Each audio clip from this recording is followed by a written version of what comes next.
인티제는 사회부적응자다. 인정할 건 인정하는 인티제로서 그렇다고 볼 수 있겠다. 그러나 과거 인간에게 받은 작은 피해와 학대가 인티제를 어둠 속으로 몰고 간 것일 수 있다. 그러니 어찌 보면 INTJ는 요즘 사회에서 불쌍한 면이 있다. 물론 인티제뿐만 아니라 다른 MBTI 유형들도 특정 결핍이 있어서 그 유형으로 분류되는 것이기 때문에 완벽함이란 세상에 존재하지 않는다. 대신 인티제는 인간을 피해 애완견이나 특정 사물에 집착하는 경향이 생기면서 누구를 만나더라도 그 또는 그녀의 물건에 더 관심을 보인다. 집에서는 과학이나 책 영상에서 해답을 찾으려는 것도 있고, 사람들을 분석해서 각 유형별 패턴을 만들거나 페르소나화 시키는 경우가 많다. 그래서 그런지 사람들의 모습을 TV 프로그램에서 찾기도 하는데, 대표적인 케이스가 짝, 솔로지요. 나는 솔로, 하트 시그널 등이 있다. 이런 곳에서 인간의 다양한 패턴을 학습하고 적합한 상황에서 가장 완벽한 타이밍을 찾아 페르소나화 시키는 것이 인티제의 사회화 학습 경로이다.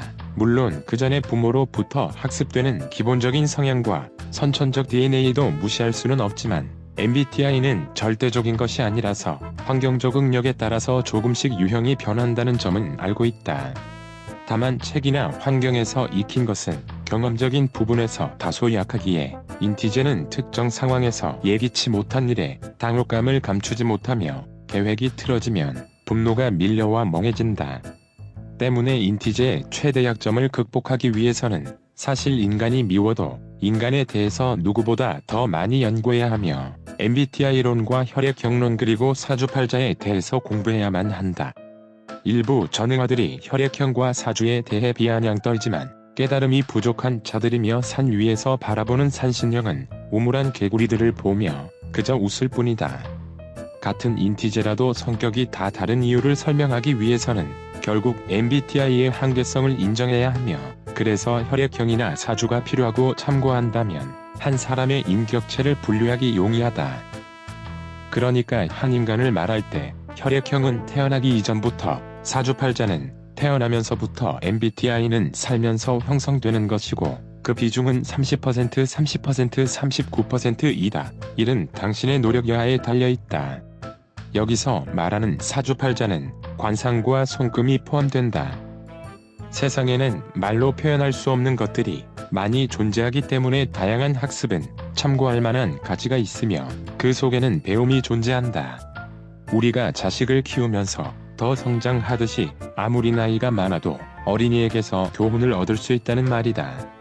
이 배움의 지식이라는 것은 결국 하나의 지식이라는 한계에 부딪히지만 지식과 지혜는 다르기 때문에 앞으로는 흔한 지식이 아닌 지혜가 필요하며, 이 지혜는 어설프게 안다고 댓글 다는 전응아들과는 다른 차원인 것이다.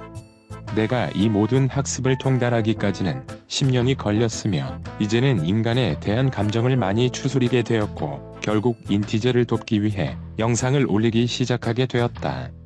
생각해보면 이 세상에 존재하는 직업이나 일은 모두 인간을 위해서 시작되었고 그 직업들은 조금 공부를 더 했을 뿐 엄청나게 대단한 것도 아니다.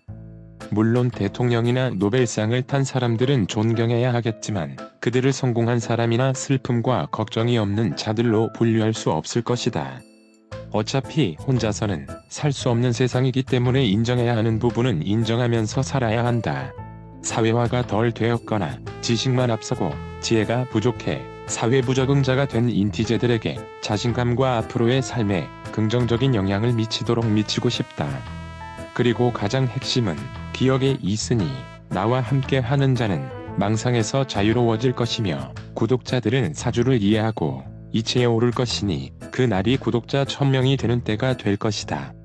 사주팔자를 배우자는 게 아니고 원리만 이해해도 세상이 보이며 이는 마음을 연 소수에게만 영향력이 있을 것이다. 살고자 한다면 살 것이다.